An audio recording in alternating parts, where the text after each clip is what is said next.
여러분, 우리 민족은 참으로 고난을 많이 겪은 민족입니다. 우리 민족하고 이스라엘 민족하고 비교하면 공통점 중에 하나는 참으로 주변 열강에 의해서 많은 침략을 받았고 고난을 받았다 하는 것이 특징 중에 하나입니다.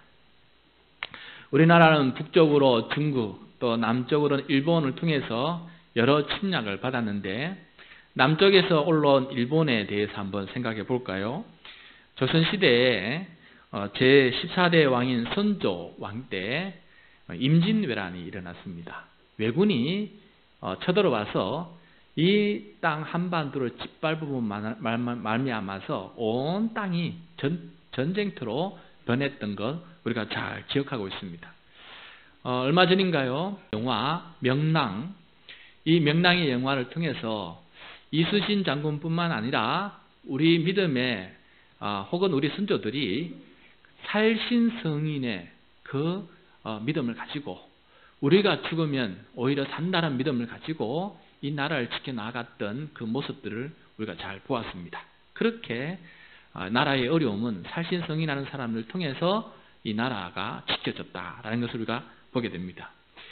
그로부터 300여 년 뒤에 또다시 조선 말기에 일본이 다시 한번 우리나라를 쳐들어왔습니다. 이 땅을 강제로 점령하고 강제로 한일 합방을 시켜서 우리나라를 일본 제국 아래에 두게 만들어버렸습니다. 그래서 우리는 주권을 잃어버렸어요. 언어도 잃어버리고 이름도 잃어버리고 또 모든 것을 잃어버리는 상황 속에서 강제 착취와 억압 속에서 신음을 하고 있었습니다. 1910년 한일 합방이 되고 그로부터 9년 뒤인 1919년 3월 1일에 우리의 민족 지도자 33명이 모여서 우리의 독립을 선포하자라고 결의를 하게 됩니다. 그런데 이 민족의 대표자는 누구였냐면은 놀랍게도 종교 지도자였습니다. 천도교, 그 다음에 기독교, 그다음에 불교의 지도자 33인이 모여서 이 나라의 운명을 다시 한번 세워보자고 그들이 믿음으로 일어선 것이 바로 3.1운동이었다라는 것입니다. 이 33명 중에 16명이 기독교 목사, 장로, 또 우리 성도들이었습니다. 그들이 참여하면서 우리나라의 회복을 위해서 열심히 헌신하면서 함께 나라의 국권 회복을 위해서 동참했던 것을 보게 됩니다. 그러므로 성도 여러분, 가끔 가다가 저는 이런 이야기를 들어요. 목사는 정치에 개입하면 안 된다라고 얘기를 듣게 됩니다. 물론 종교와 정치가 유착이 되면은 잘못된 것이지만은, 그러나 종교가 정치와 무관하게 살아가면은 그거는 잘못된 것입니다. 나라가 빼앗기든 나라가 어떻게 되든 우리는 오직 하나님만 바라보고 천국만 가면 된다라고 생각하는 사람들은 올바른 믿음이 못 됩니다. 세례 요한이 감옥에 갇혀서 죽음을 당했습니다. 왜 그랬습니까? 궁극적으로는 하나님의 정의를 선포했기 때문에 그렇습니다. 헤롯 왕이 자기의 동생의 아내를 가로채었기 때문에 그것은 잘못된 것입니다 하고 말했기 때문에 이 세례 요한이 옥에 갇혔어요. 그러고 난 다음에 순교를 당했습니다. 그러므로 우리 기독교 신앙은 세상의 악함과 정치의 부패에 대해서 가만히 있는 사람이 아니라 그것을 바르게 세우는데 헌신하는 것이 참된 믿음이다라는 것을 우리가 깨달아야 될 것 같습니다. 3.1절을 기점으로서 항거 유관순 이야기라는 또 영화가 나온다고 합니다. 유관순 어떤 분입니까? 그는 어려서부터 교회 학교 때 참으로 신실하게 예배드리며 말씀을 전하고 전도했던 사람이 바로 유관순입니다. 그가 유아학당 고등학교 1학년 시절에 유아여고, 지금 말하면 유아여고 1학년 때 그때 3.1운동 만세운동에 동참하게 되었습니다. 그 선교사 선생님이 너희들 나가지 말라고 교문 앞에서 막았어요. 왜냐하면 너희들은 어려서 나가면 죽임을 당하기 때문에 너희들은 다음 기회를 생각하면서 참아라고 했지만은 유관순이 우리가 나라를 잃으면 무슨 소용이 있냐 하면서 나가서 그렇게 만세 운동을 펼쳤던 것입니다. 그렇게 그들은 잡혔고 또 감옥에 잡혀서 옥살이를 하게 되는데 그 후유증 때문에 결국은 죽어 나갔습니다. 3.1 독립만세 시위가 시작된 지 약 40일이 지난 뒤에 4월 11일에 대한민국 임시정부가 수립되게 되었습니다. 3.1 독립만세의 열매는 임시정부가 세워지는 것이었습니다. 비록 일본의 탄압 때문에 임시정부는 한반도에 있지 못하고 중국 상하이에 있었지만은 그로부터 26년 뒤인 1945년에 광복을 맞이할 수 있게 되었습니다. 광복이라는 것은 빛광자, 돌아올 복자입니다. 빛이 다시 돌아온다. 잃어버렸던 나라와 주권을 다시금 되찾아서 독립국가가 되었다라는 것이 바로 광복의 의미가 아니겠습니까? 여러분, 이 시간 우리들에게 이러한 믿음의 고백이 있었으면 좋겠습니다. 하나님께서 고통받는 이 민족을 불쌍히 여기셨고 해방을 맞이하게 해주셨습니다. 마치 이스라엘이 애굽에서 해방되듯이 우리 민족은 일제 강제 점령으로부터 해방이 되었습니다. 이스라엘이 애굽으로부터 해방되는 것을 6월절마다 지키면서 그것을 되새기며 하나님께 감사했던 것처럼 우리 또한 3.1절과 광복절을 지키면서 하나님께서 우리를 일제로부터 해방시켜 주신 것에 대해서 감사하는 우리 모두가 되어야 되겠습니다. 이스라엘의 민족의 시작을 출애굽에서 찾았듯이 대한민국의 시작은 바로 3.1 운동입니다. 우리나라 헌법 전문에 보면은 이렇게 기록하고 있습니다. 유구한 역사와 전통에 빛나는 우리 대한국민은 3.1 운동으로 건립된 대한민국 임시정부의 법통과 불의에 한가한 4.19 민주 이념을 개성하고 하면서 계속해서 이어지는 것을 보게 됩니다. 그러므로 조선 왕조도 아니고 대한제국도 아니고 지금 대한민국 한국의 백성으로 살아가는 우리들은 우리 이 한국의 기원이 어디에 있었느냐? 바로 3.1 운동에 있었다라는 것을 꼭 명심하면서 살아가는 우리 모두가 되었으면 좋겠습니다. 그래서 3.1절을 지킬 때마다 나는 이 3.1 운동으로 세워진 대한민국의 백성이다. 하나님께서 그것을 통해서 우리에게 독립을 주셨다라는 것을 고백하는 우리 모두가 되었으면 좋겠습니다. 오늘은 이러한 대한민국의 시작 이야기를 기억하면서 하나님의 말씀을 통해 하나님의 나라는 어떻게 시작되었는지, 그리고 이 하나님의 나라가 어떻게 온 세상에서 세워지는지 함께 살펴보는 시간이 되었으면 좋겠습니다. 온 세상은 원래 한 뿌리였습니다. 한 민족이었습니다. 3.1 운동 정신에도 보면은 사회 동포주의 정신이 담겨져 있어요. 사회 동포라는 게 무슨 뜻입니까? 모든 세상 사람들은 한 동포, 한 형제라는 거 아니겠습니까? 기독 정신이 그 속에 담겨져 있습니다. 그리고 난 다음에 예수님께서는 그렇게 온 민족이 하나님 아버지 아래서 한 형제가 자매가 되는 이 하나님의 가족이 되는 것을 가리켜서 하나님의 나라가 이루어지는 모습 중에 하나다라는 것을 우리들에게 여러 번 가르쳐 주셨습니다.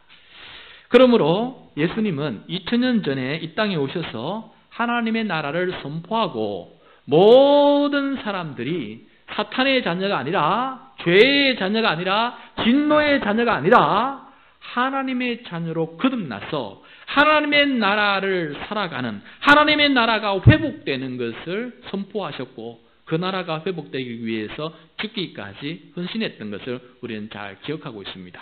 그래서 이 시간 저와 여러분이 말씀을 통해서 하나님의 나라를 내 삶 속에서 되찾고 하나님의 나라를 빼앗기지 아니하고 믿음으로 지켜나가는 성도가 되는 것, 이것이 바로 주님께서 지금 저와 여러분에게 원하시는 것이다라는 것을 경청하고 그것을 지켜나갈 수 있는 우리 모두가 될 수 있기를 바랍니다. 자, 그렇다면은 예수님은 오늘 본문 말씀 이야기를 통해서 어떻게 하면은 하나님의 나라를 우리의 삶 속에서 되찾을 수 있는지를 가르쳐 주셨는데 두 가지를 함께 살펴보고자 합니다. 첫째, 예수님은 기도로 하나님의 나라를 이룬다라는 것을 가르쳐 주셨습니다. 기도는 하나님의 나라를 이루는 중요한 시간입니다. 오늘 말씀에 따르면은 예수님은 제자들도 떠나보내시고 무리들도 떠나보내시고 홀로 기도하러 산에 올라가신 모습을 우리들에게 보여줘요. 우리 22절, 23절 말씀 같이 읽겠습니다. 시작. 예수께서 즉시 제자들을 제쳐가사 자기가 무리를 보내는 동안에 배를 타고 앞서 건너편으로 가게 하시고 무리를 보내신 후에 기도하러 따로 산에 올라가시니라. 저물매 거기 혼자 계시더니. 자, 예수님은 제자들에게 자신이 찾아온 무리들을 보내는 동안에 빨리 배를 타고 호수 건너편으로 가라고 보내십니다. 그러고 난 다음에 혼자 남은 예수님은 무리들도 빨리 집으로 돌아가라고 다 보내시고 난 다음에 주님께서 따로 산에 올라가십니다. 여기서 따로라는 것은 혼자였다는 것이고 산에 올라가신 것은 기도 장소였습니다. 그리고 저물었다라는 말씀은 밤이 되었다. 아무것도 보이지 않고 눈에 아무것도 보이지 않고 오직 마음의 눈으로 믿음의 눈으로 하나님만 볼 수 있는 그런 시공간이 되었다라는 뜻이에요. 사람을 의식하지 않고 오직 하나님만 의식하는 환경, 그것이 바로 홀로 한적한 곳에 기도하러 가신 이유입니다. 여러분, 그곳에서는 사람의 칭찬도 없고 사람의 비판 소리도 들리지 않습니다. 그곳에서는 나의 말을 들어주는 사람도 없고 내가 말할 사람도 없습니다. 오직 하나님과 함께 1대1 대화만이 가능한 그런 곳이 되겠습니다. 그때 하나님의 음성을 듣게 되는 것이고 그 하나님의 음성을 들을 때 우리의 마음속에 하나님의 나라가 이루어지게 된다라는 것입니다. 여러분, 산기도를 한번 가보신 적 있습니까? 장신대 공부할 때 제가 동아리 제자의 길을 참여했는데 산기도 훈련이 매번 있었습니다. 그래서 산에 올라가면은 우리가 함께 한 시간 정도는 같이 기도하고 같이 찬양하고 같이 말씀을 나누었습니다. 그러고 난 다음에 2시간은 각자 기도 소리가 안 들릴 만큼 떨어집니다. 한 20-30m 떨어져서 각자 개인 기도하는 시간을 가집니다. 산기도해 보신 분은 아시겠지만은 홀로 한적한 곳에 있을 때 하나님과 함께 대화한다는 것이 참으로 힘들었습니다. 눈을 감으니까 바람 소리가 들리고 또 여기저기 소리가 들리면서 두려움에 휩싸이고 마치 내 뒤에서 사탄 마귀가 나를 휘어잡는 것 같아서 두려움에 휩싸입니다. 그곳에서 하나님과 기도한다는 것은 그야말로 영적인 전쟁이에요. 아무것도 없는데 그 속은 내 마음속은 그야말로 영적인 전쟁이에요. 사탄이 이기는지 내가 이기는지 그 전쟁이 일어나는 것이 바로 홀로 한적한 곳에 기도하는 것입니다. 그래서 저는 깨달았습니다. 홀로 한적한 곳에 산이든 들이든 그곳에서 기도할 때 왜 하나님의 나라가 이루어지는지 그때 제가 깨닫게 됐습니다. 내 마음속에 있는 두려움, 귀신이라도 나를 붙잡을 것 같은 그런 두려움, 이것을 이기고 내 마음속에 성령이 충만하여서 하나님께서 나와 함께 한다는 강력한 확신이 들 때 나는 통성을 기도하고 하나님을 붙잡고 땀 흘려 기도하게 되고 하나님의 음성을 들을 수 있는 마음의 자세가 되더라라는 것입니다. 그래서 홀로 한적한 곳에 기도한다는 것은 어떤 의미냐? 바로 내 마음속에서 일어나고 있는 모든 두려움 그리고 사탄의 역사 앞에서 이겨나가서 승리하고 내 마음속에 하나님의 나라가 통치가 이루어지는 것을 경험하는 것, 이것이 바로 기도였다라는 것을 깨닫게 되었습니다. 그래서 기도함으로 먼저 하나님의 나라가 내 안에 이루어진다라는 것을 깨닫게 되었습니다. 여러분, 기도로 하나님의 역사가 우리 가운데 이루어지기를 바랍니다. 기도할 때 어떤 역사가 일어나는지 하나님의 나라가 이루어지면서 내 마음속에 어떤 일이 일어났는지 제 경험을 잠깐 나누고자 합니다. 한참 기도를 하고 난 다음에 항상 최종 질문은 주님, 그럼 내가 어떻게 살았으면 좋겠습니까? 왜냐하면 내 마음에 샘솟고 있는 가장 큰 기도 제목은 내가 겪고 있는 고난과 아픔과 환난이었습니다. 주님, 어떻게 하면 이 환난과 이 고난을 이겨나갈 수 있습니까? 내가 이 산에 올라온 이유는, 나를 이 산에 오게끔 만든 이유는 바로 이 고난이었는데 이 고난에 대해서 내가 어떻게 해결해 나갈 수 있습니까? 주님, 답을 좀 가르쳐 주십시오. 이것이 최종적인 질문이었어요. 그런데 눈을 감고 마음을 먹고 아무리 기도해도 주님의 음성이 또렷이 들리지 않습니다. 그런데 제가 경험했던 기도의 열매는 무엇이냐면은 내가 내 삶의 문제를 하나님과 단독적으로 오랫동안 그것을 생각해 본 경험을 가지게 되었다는 것입니다. 그러다 보니까 그 질문에 대해서 하나님의 음성은 들리지 않았지만은 내 마음속에 새로운 깨달음, 또 이 삶을 새롭게 볼 수 있는 시각들을 가질 때가 많이 있었습니다. 그리고 어떤 때는 그것도 없이 빈손으로 내려올 때도 있었습니다. 그렇지만은 그 산을 내려올 때 내 마음속에는 무엇이 남아 있었냐면은 나는 하나님께 기도했고 하나님은 내 기도를 들으셨고 기도하는데 나와 함께 하셨던 하나님이 반드시 내 삶 속에서도 함께 하실 것이다 하는 그 믿음이 더 강해지는 것을 보게 되었습니다. 산에 올라갈 때에는 두려움 때문에 아무것도 보이지 않았는데 내려올 때에는 두려움은 여전히 있지만은 그 두려움 속에서도 주님이 함께 하신다는 믿음이 더 커졌다는 것을 경험하게 되었습니다. 그래서 저는 기도는 믿음을 키우는 것이고 또 하나님의 나라가 내 안에서 더 커지는 그런 과정이구나라는 것을 깨닫게 되었습니다. 사랑하는 성도 여러분, 기도를 통해서 내 안에 하나님의 나라를 먼저 세워나갈 수 있는 우리 모두가 되시기를 축복합니다. 두 번째, 예수님은 어떻게 하면 우리의 삶 속에서 하나님의 나라가 이루어지는지를 가르쳐 주셨는데 그것은 다름 아니라 믿음을 가질 때 하나님의 나라가 이루어진다라는 것을 우리들에게 가르쳐 주셨어요. 제자들이 배를 타고 떠났습니다. 그런데 큰 풍랑을 만나게 되어버렸습니다. 그 풍랑을 만나서 고생하는 이 제자들의 모습이 기도하는 예수님의 마음에 보였습니다.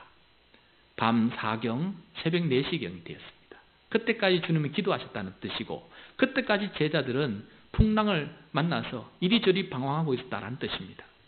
그 새벽 4시에 예수님께서 기도를 중단하시고 일어나셔서 물 위로 걸어가셔서 제자들이 타고 있는 배에 가까이 가게 되었습니다.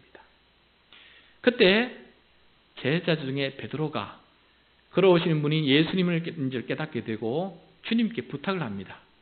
주님, 내가 주님께로 걸어갈 수 있도록 명령해 주십시오. 그러자 예수님께서 그래, 오너라! 라고 말씀하십니다. 그러자 베드로가 그 물 위에 내려가서 물 위를 걸어가게 되었습니다. 그런데 잠시 걸어오고 난 다음에 물에 빠지기 시작했습니다. 물에 빠져들어가기 시작했습니다.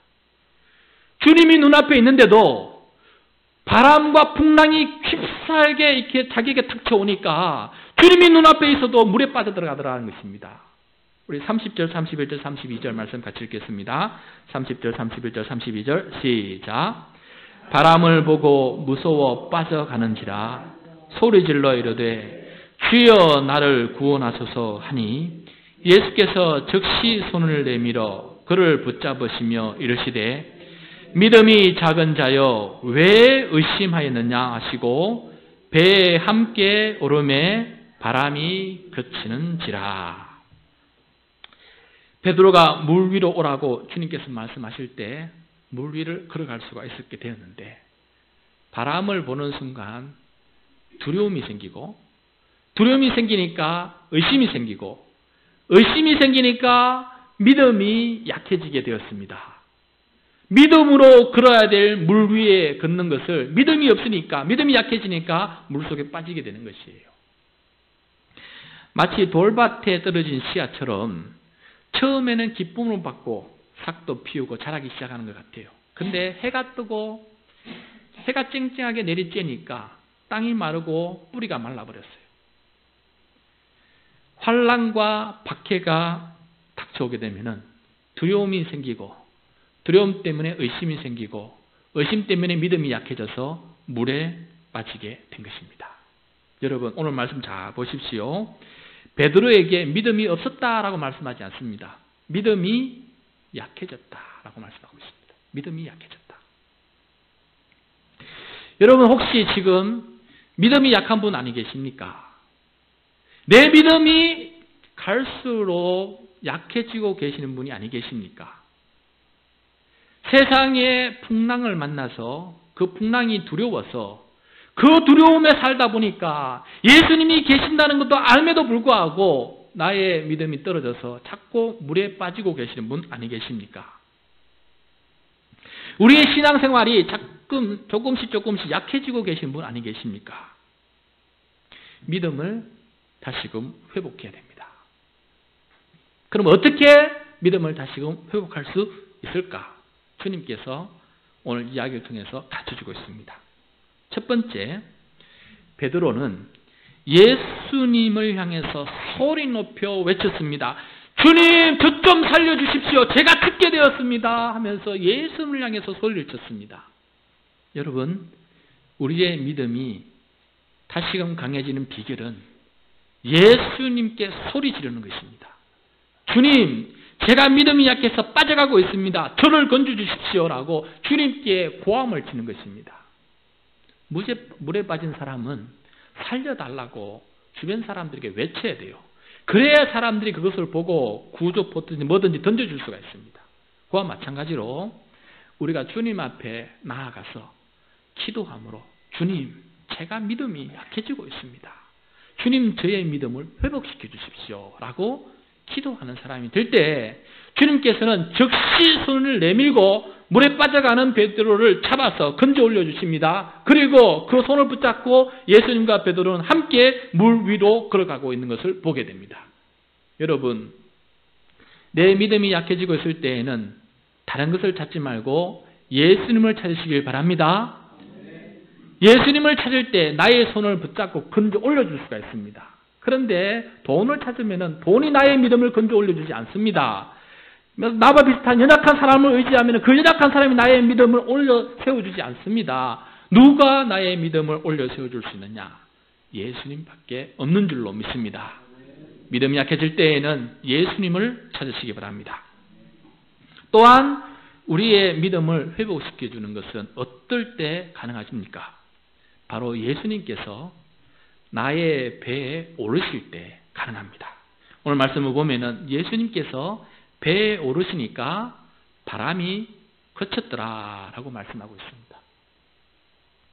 예수님께서 배에 오르신다라는 것은 예수님께서 내 삶의 주인이 되신다라는 것이에요.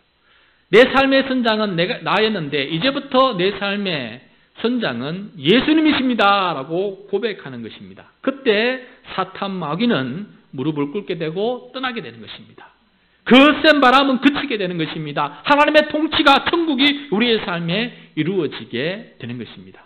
그러므로 내 삶의 주인을 예수님으로 영접하는 우리 모두가 되시기를 축복합니다.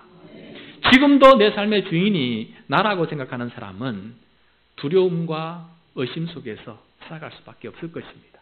그러나 내 삶의 주인을 예수님으로 모셔드린 사람은 예수님의 나라가, 하나님의 나라가 이루어져서 사탄의 나라는 무너지고 하나님의 나라가 이루어져서 우리는 하나님의 나라를 회복하고 하나님의 주되심을 회복하고 하나님의 나라가 다시 되찾게 되어서 하나님의 통치하는 나라를 살아갈 수 있는 우리 모두가 될 줄로 믿습니다.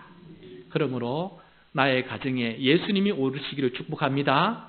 우리 교회에 예수님이 오르시기를 축복합니다. 우리의 일터에 예수님이 오르시기를 축복합니다. 그래서 주님이 주인 되시는 삶을 살아갈 때 하나님의 나라가 이루어지는 우리 모두가 되기를 축복합니다. 말씀을 맺겠습니다. 오늘 말씀을 통해서 우리는 깨닫게 되었습니다. 잃어버린 주권을 회복한다라는 것은 여간 쉽지가 않습니다. 그러나 주권을 잃어버린 나라는 고통과 험난한 풍랑 속에 살아간다는 것을 우리는 잘 알고 있습니다. 마찬가지로 하나님의 나라의 주권을 잃어버린 성도들은 그 삶이 고되고 힘들고 어렵다라는 것을 우리는 잘 알고 있습니다. 그런데 이 모든 풍랑 위를 걸어가게 되고 이 모든 바람을 그치는 방법은 무엇이냐?